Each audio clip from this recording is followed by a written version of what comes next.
What is going on, Silver Squad? Welcome back to the Silver Site. My name is RJ. I'm Jay, Hero Harrison. Gerald G saw that.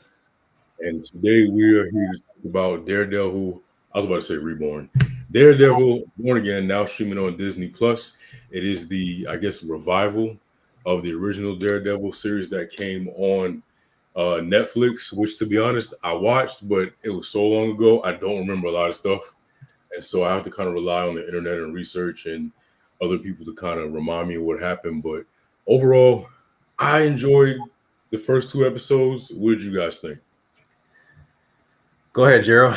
Yeah, I definitely enjoyed it. Really, it was. I could definitely tell it was different, but I feel like different in a good way. It was one of those things where as you watch it, you kind of see how they're kind of gonna make these characters kind of. You'll see how they've evolved. I think. I feel like enough time has passed to where they're gonna create this. I think the story that's being told, I think will have a little bit more impact towards the overall, Marvel landscape. Well, you know me, I'm a Marvel fan, so I can talk about this stuff all day. So I loved everything about the first two episodes, man. So I have so much to say. Yeah, so going into detail about what I liked, you hit on something, Gerald, about the evolution of everybody. I feel like it should have some familiarity to it, but I also like that it does feel new. It feels fresh. It feels like everybody's different. It feels like the events of the first series mattered and kind of where we meet our characters at since that time gap or whatever. And I don't know. I think to me, my favorite part of all of this was, and I hate to say it, but like Foggy dying being the catalyst to have Daredevil break that rule to commit that murder, like chef's kiss. Loved it. 10 out of 10. It broke the barrier, man, because with that, there's a lot of history with Bullseye and Daredevil in comics, obviously. Yeah. But that's actually happened. Like there's kind of like a reimagination of that scene that was similar to that part in the comics. So I really liked how they formed that. Yeah, I did a little digging and I saw kind of what they're kind of how they framed it a little bit. So for me, it was definitely interesting how they decided to go that route, because I know initially, behind the scenes, they weren't going to even bring Karen or Foggy back, and then all of a sudden they revamped it, redid some stuff, reworked it, and then that storyline, which actually I feel like is going to make the series more interesting anyway. I think it's another twist that's coming. Oh, yeah. I'm glad they brought Foggy and I was about to go with Jessica. I'm still thinking True Blood. Karen and Foggy back. I don't know. I don't think it would have been the same if they didn't bring those two back, because I feel like the relationship that they it'll be hard to explain it. Yeah, like they just not where here. they're at. Yeah. Well, Karen is such an important piece in comics, like with her and Matt, because especially like the long history that especially them spending time away from each other. There's a history with them that they don't really. There's a bond, I should say, that they have between them that can't really be broken. But there's some dark stuff that is happening with Karen, and I think they're gonna shine a light on that. Hopefully, I would love to see that. Yeah. So. I don't know. I do. So let me ask you this: like, do y'all believe Kingpin? I don't know. I'm gullible. I'll say this: like when I watch Law and Order, and they be like, "Hey, did you do this?" and the gut person's like, "No, I didn't do it," and I'll be like, "Oh, okay. Well, that solves that." So for me, I feel like Kingpin. I'm not gonna front. Like I would be like, if I sat down with him and he was like, "I'm good now," I would be like, "Okay, I believe you." I don't know. I feel like I'm stupid, but I feel like I believe him. Yeah, that's some residual from all that stuff that went down with Echo. I think I think low key he's a little bit hurt by how that all played out, and so coming into this, especially the way his relationship is kind of turned, I'm pretty sure. I mean, obviously he's gonna talk the talk, to try to embrace what he's doing, politically, but. I think the realest conversations between him and Matt at the diner. So I'm on the opposite side, man. Matt is someone who can be redeemed. Kingpin Bullseye, characters like that cannot be redeemed because strictly Bullseye has been a maniac since he was a kid. Yeah. So he's a not psychopath. Yeah. So people like that, like Jokers, your Bullseyes, your Cletus Cassidy's Carnage cannot be redeemed by any means, no matter what, because they had problems with them since they're a kid. Fisk, absolutely not either. He's one of those people that he plays a really good game. Right. So it will come down to the wire where, something like that, you cannot trust him at all. That's where that's kind of how I was seeing it. It's like I said, he's playing that game politically, but like he had the best conversations in private when he and Matt first saw each other on the street, and then he's like, "Yo, let's go sit down and talk." And he keeps asking him like, "Can you keep yourself, at bay?" And he's really talking to himself. Yeah. He's bringing it up, but he's like, "Hey man, I'm struggling. Even though I'm not gonna tell you I'm struggling, I'm gonna keep asking you, hey, how you doing?" And that's basically how he's playing it. So it's simmering right now, but it's fake performative action like what he's trying to do. So he can say all this stuff that he wants, but I'm telling y'all right now, he's gonna slip up. I feel like neither one of them are gonna be able to help themselves. Like Daredevil's gonna go back to vigilantism, and Kingpin is gonna be Kingpin. Fisk gonna be Fisk. I think that they've both. And I didn't see Echo. But based on what you said, I think whatever happened in that was enough to kind of help him like dial it down or kind of like bury. Realistically, that happened at the end of Hawkeye. Actually, then Echo actually happened after what happened in Hawkeye. So he was really just trying to mend that fence and then get her to basically take over the business. And she was like, "No, like I'm not doing that." Yeah. And so in the interim of doing that, though, she also I don't know if that was like an enchantment or whatever, how she did when she put the light on his head or whatever, like right where he got shot. She had done something. She had put something on his head where his face started glowing a little bit. So he actually has like some sort of implant or something. That's why he looks like nothing ever happened to him. Yeah, like he just has tiny scars, but he don't really look like he was freaking shot in the face. So in comics, he gets his face repaired, and like that, there's a part of that which actually is like a small tracker, in his head too. Wow. So because he used it in Echo to like see, when she would do like actually he could show her sign language by like projecting hands up in front of him, so she could actually see what he was saying without him having to actually know sign language. Yeah. So it was an interesting little deal there. But I feel like I don't know, Fisk is. I think he has a lot going on. So, of course, anybody to the naked eye, they're going to be like, well, of course he's going to go back, even though obviously Jay knows better.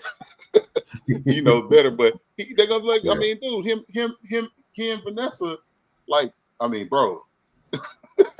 It's something, but that's the thing, Gerald, though. Vanessa is the beacon to his heart. So if something else happens to Vanessa, something probably will, then it's not going to be pretty. Well, I mean, she was being a little bit antagonistic. Oh, she corrupt.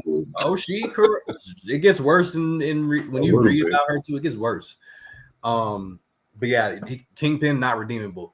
Now, RJ, I know you have a question about like when you saw Bullseye when Daredevil pushed him off the roof. Because I know you didn't really talk about that, and you're like, okay, well, how's this dude alive? Like, what is going on? Yeah. So, do you remember in the Netflix version where towards the end there's a guy named Dr. Kenji Oyama who's working with the hand? Yep. Do you remember him? Yeah. So he basically in the whatever last season or whatever, he basically was working on him and he was injecting him with some kind of syringe. And that syringe, you probably saw my videos on TikTok about this, but my prediction is that since Captain America: Brave New World has come out, they introduced adamantium into this universe. What had happened in that situation is that I think he was injected with adamantium strictly because that's the only way he'd be able to survive a fall like that because his bone structure is the same. Yeah, they just changed the name of whatever it is. Yeah, because more of an enhancement. Yeah. Because it's a little bit of a different name because I've heard it and I was like, it don't roll off the tongue the same. But I think it's two that were. Because I'm glad you brought that up because I always wondered how the hell is he alive? He literally got thrown off of a roof. Like what? How are you still here? And Daredevil was being a little dramatic. I'm not gonna lie. The screaming was a bit much. Like, tune it down. You'll be all right. You'll live. Very Nah, bro. Every emotion was hitting that dude. Like you gotta. I mean, he when that happened. Imagine feeling all those things happen prior to them actually happening, and he's like trying to figure out. Okay, I'm trying to figure out how to protect both of them, but I know Foggy's in trouble. Then he turns around and is trying to fight his way through all of that with the emotion of knowing Foggy just got blasted on. Yeah. And now he got to try to save Karen, try to minimize the collateral damage, and still fighting. He's fighting on pure rage.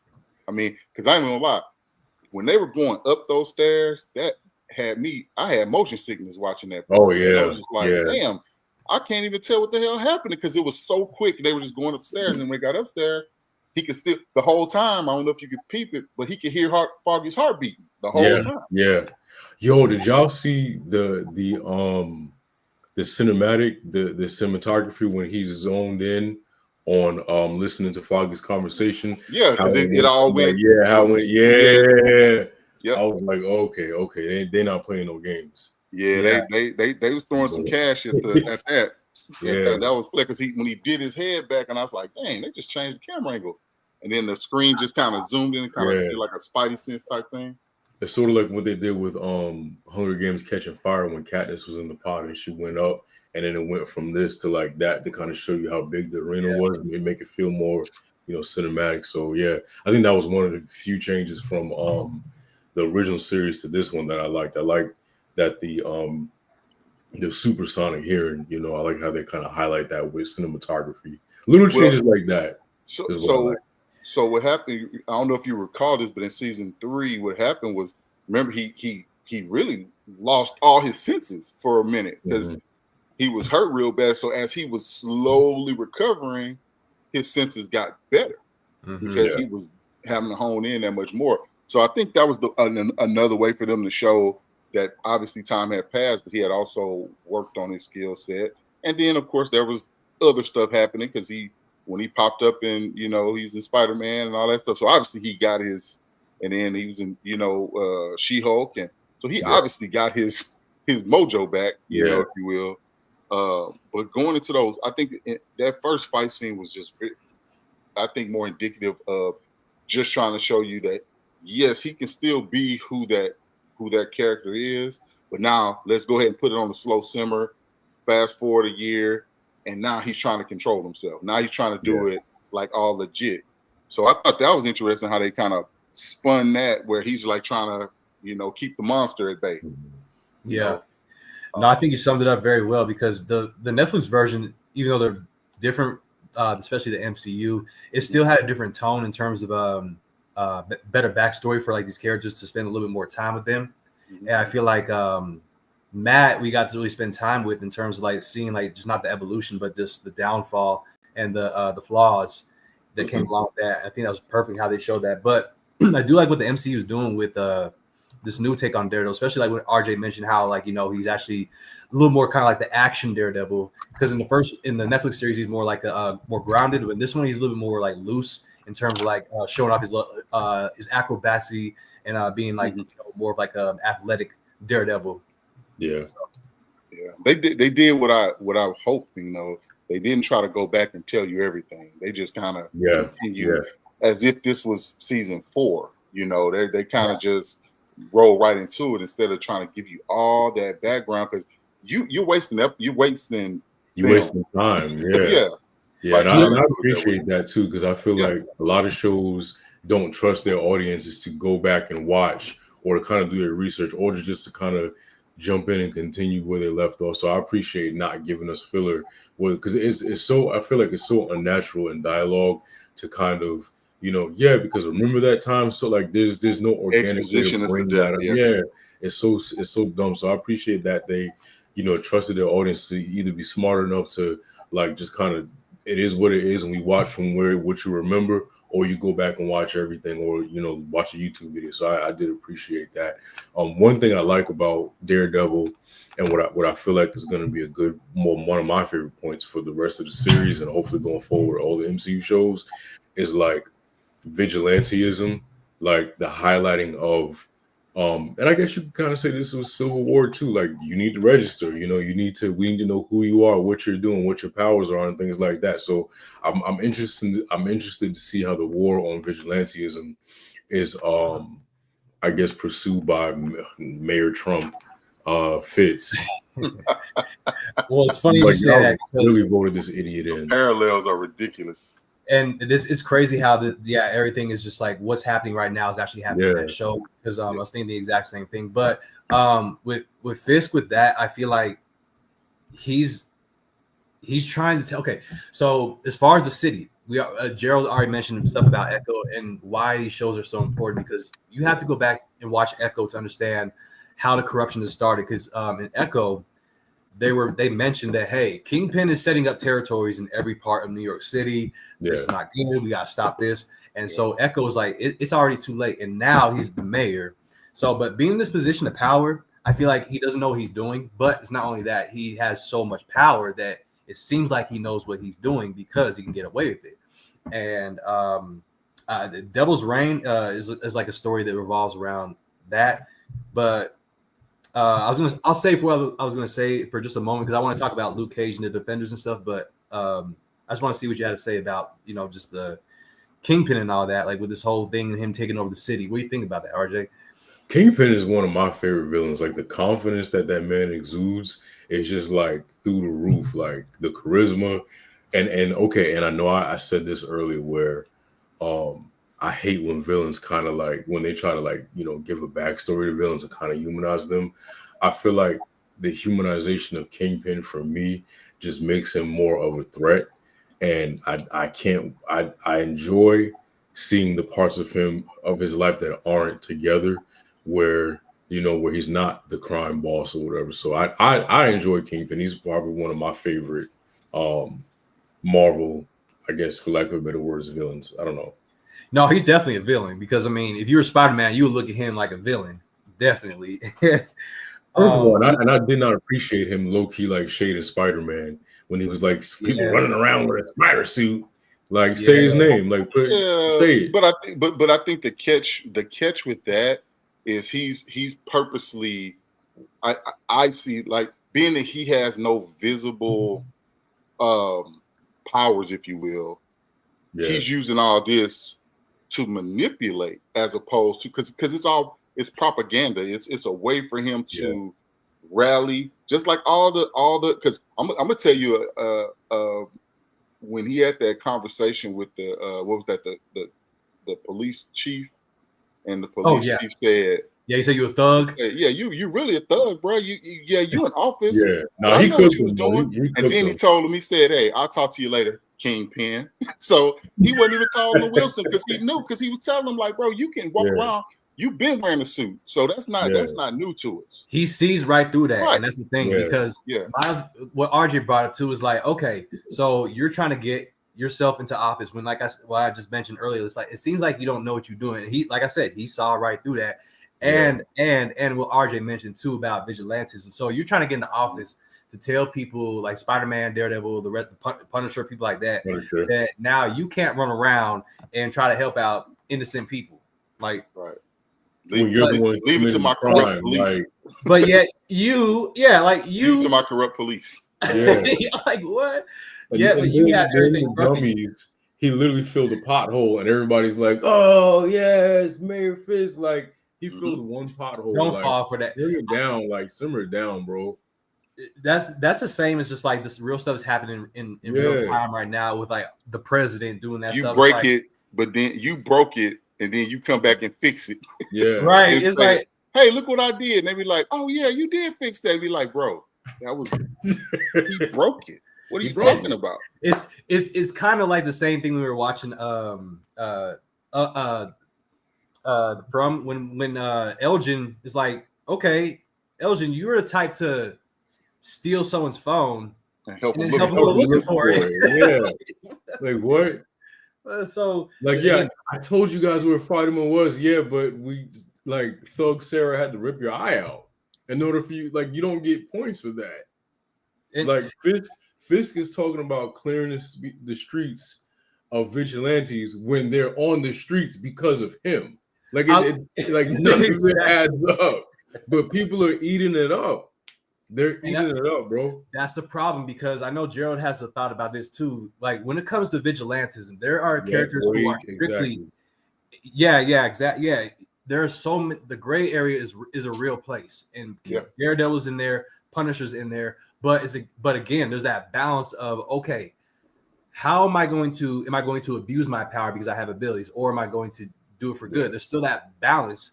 So that's why Daredevil and Punisher characters like that are just so written well. I feel like in that world for him. Man, so something that happened that really I was watching this podcast, and the guy said something so profound. It made me like tear up, because I thought about it in a different way. I never thought about it this way.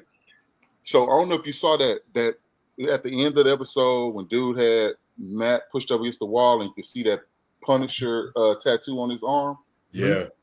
So he basically broke it down from the standpoint of saying that's why the Punisher goes so hard, because he is basically taking back the symbol that they're trying to utilize to like bastardize what he's doing. And he's like, oh, bet I got you. If y'all want to do that, like, no, that's not what it's about. But y'all are changing. It's almost like them using words like woke and DEI as opposed to just saying, like, nope, you can't take it and rebrand it and make it something that just means it's for us. Yep, you know, exactly. Another parallel. Yeah. So facts. And I mean, I was like, dang, I didn't even think about it like that. But you know what? Another thing I noticed too is like with the whole, what is his name, White Tiger? That's him. Oh yeah. White Tiger. I noticed that they're also trying to hit vigilantism from a quote unquote normal person's perspective too, which in that way it kind of like is a blanket statement to say nobody can fight back against anybody. Like it's kind of taking the power away from the people and saying only the police or designated authorities, even if they are corrupt, will have the authority to, take crime off the street or blah, blah, blah, blah. I thought that was interesting too. Well, the cool thing that happened though was with when Matt, when the judge initially denied the bail and all that stuff, that was more posturing because he had all them police there. Yeah. When they was in the chamber, he was like, bro, I can't. Yeah, I'm not, because Matt argued it well, but at the end of the day, he knew he couldn't allow for them to know who dude was. Yeah. For real. And so that's where I was like, okay, so the judge knows how to play this game too. Hold up, who did? What? The guy, the character that played whatchamacallit, he passed away. Who? What? Hold on. The character that played Hector. Oh yeah. He had passed away of cancer. Yeah. What? Yeah, he did pass away. He passed before they were done with production. Yeah. No. Yeah, there's some news about that, but it's kind of on the low. I think they wanted to keep it silent because of the family and stuff. But yeah, he passed away. So. Oh God, I had no idea. Kamar de la Reyes. Yeah. Mm-hmm. Damn, I didn't know that. Crazy, yeah. That's what they had his picture at the end of the episode. Mm-hmm. So what was that after? Because I didn't finish episode 2. Episode 2. When it ended, I just kind of like backed out of Disney Plus. Oh, okay. Yeah. That's rest in peace to him. Especially his family. Having to deal with that. But I think for what he did as far as that work, I thought he did great as far as the White Tiger. Yeah. The White Tiger really is a unique character, so it made sense to kind of bring that in too, at least for the show. So I do hope to see more of because there's a big White Tiger family aspect in Marvel, and Ava I think is already in the show, and Angela, they're part of the White Tiger family, and they basically get their powers from the Panther spirit, along with some mystical other Jade Tiger statue powers from Kunlun. But I feel like that the White Tiger is also another character that's kind of like that, a vigilante that's stuck in the middle, where he's trying to figure out situations, because what happened in comics is very similar to how he's framed for murder and all that. So Yeah. Yeah, very interesting concept. Who do y'all think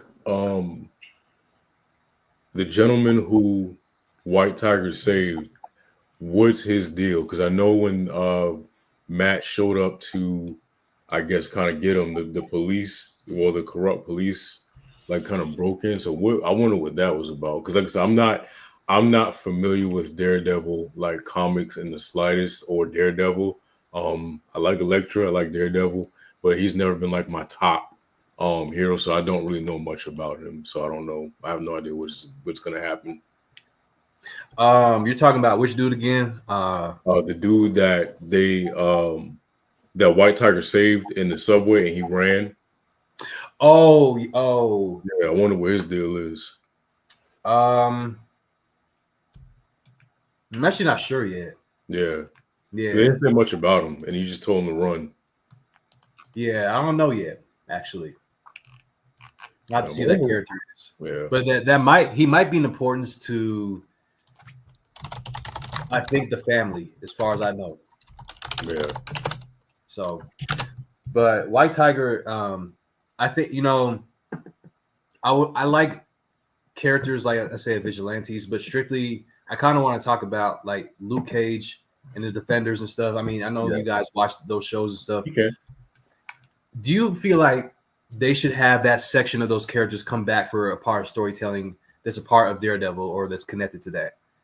Well, yeah, I mean they already mentioned Harlem's Paradise on the screen and on the billboard and all that stuff. Yeah, so I think the idea is they want to leave it open for that kind of stuff. I don't know if they're going to try to force all these characters in, because I mean they've made mention of pretty much everybody in some capacity. So I don't want to see it. I didn't like Jessica Jones. I didn't like Iron Fist.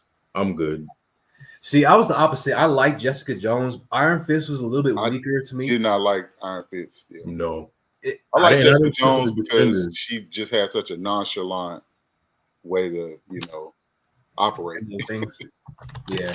What did y'all think about them adding in the little kind of podcast thing with dude's niece, BB? Just kind of doing the word on the street thing she was doing. Because I think I don't know. I think too, it kind of helps keep up with the times. Yeah, that's what I felt. Yeah, that's how I feel. Like interviews like on TikTok and stuff like that. So I thought it was cool to kind of incorporate that. Yeah. And I think it wasn't done cringy, and I think that's kind of what I can appreciate too, because a lot of times they go over the top with it, like they're trying to parody something. But I like the fact that it just kind of made it like, hey, can we talk to you?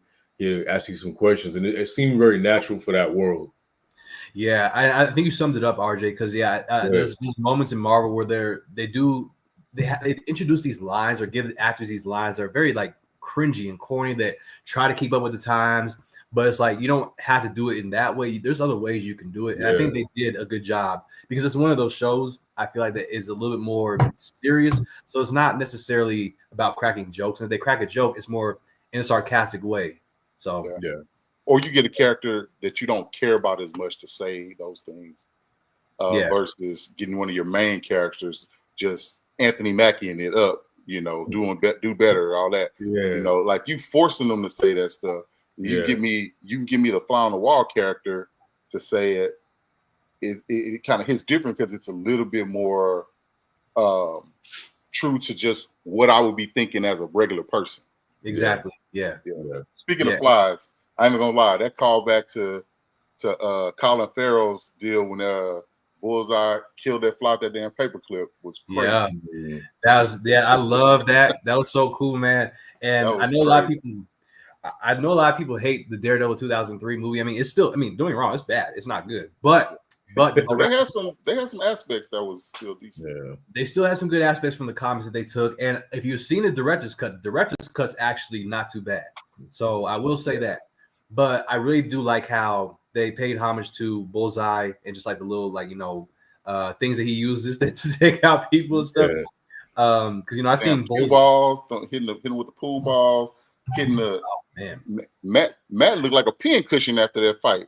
Yeah, all those random things sticking out of him. I was like, oh man, I said I couldn't be no hero. I would give up too easy. Like the first knife, I'd be like, all right, we good. Like you got it, bro. Go ahead. So RJ, in the 2023, I think it's the Chip Zdarsky Daredevil run. There's a part where Bullseye comes back. He's like, hey Daredevil, like it's good to see you again. And they're in the school because he's like robbing the school, and Daredevil punches him in the mouth hard, like really hard, and his tooth comes out, and Bullseye catches his tooth, and then he throws it at the fire alarm, and then all the smoke comes out, and he disappears. I'm just like, this, like that goes hard, yeah. Stop your tooth.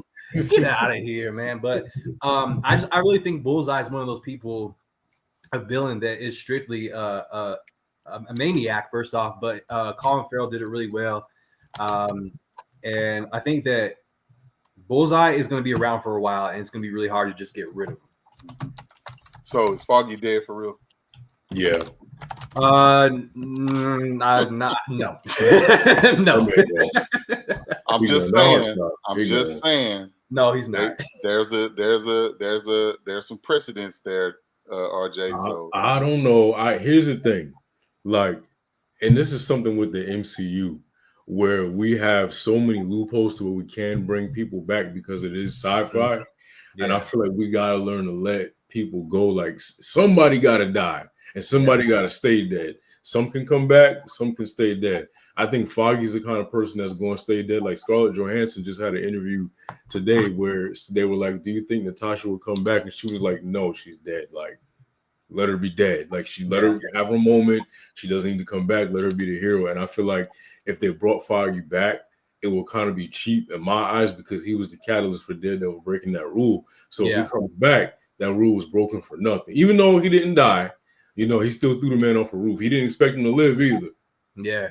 No, I agree because I'm with you on that. I think some characters can die for other characters to move the story, to help at least like carry some kind of substance for another character to help out. Because there's so many other side characters like that revolve around characters like Daredevil, Captain America, blah blah blah.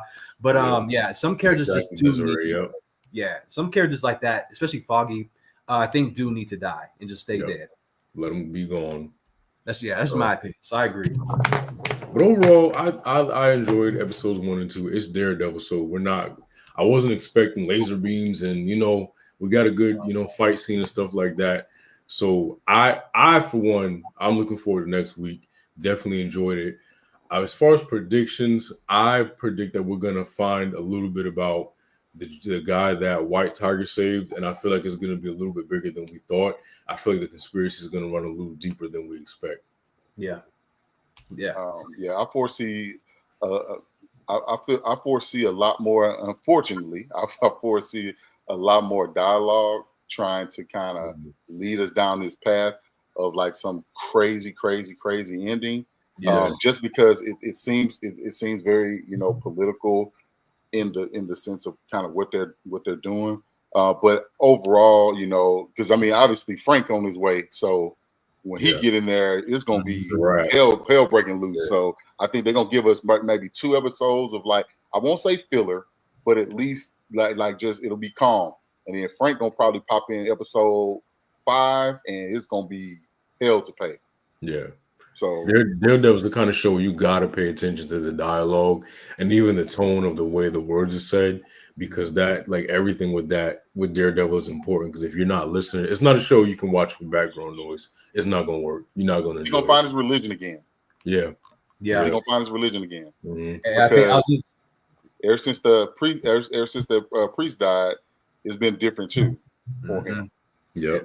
And it's funny you say that because that's exactly what I was going to mention. That was my main prediction, is that he's definitely going to seek out the same religion, or at least seek out some type of caring for himself, spiritual guidance or something. Yeah. Because but other than that, I mean, I think the show is great. I think that we're going to start seeing you guys pretty much said what I was going to say. As far as the Punisher coming, I think that we're going to start seeing Fisk enter into the office more, and more corruption, which is going to be really bad. And I'm just excited, man. There's so much stuff happening. There's more characters I was going to talk about, but I'm going to say that for next week. Okay. But we enjoyed it. and we're looking forward to covering it same time, same place every week until the series ends. You can follow the panel in the links down below in the description. Please do not forget to like, share, and most importantly, subscribe. That being said, later days. And the thing, okay,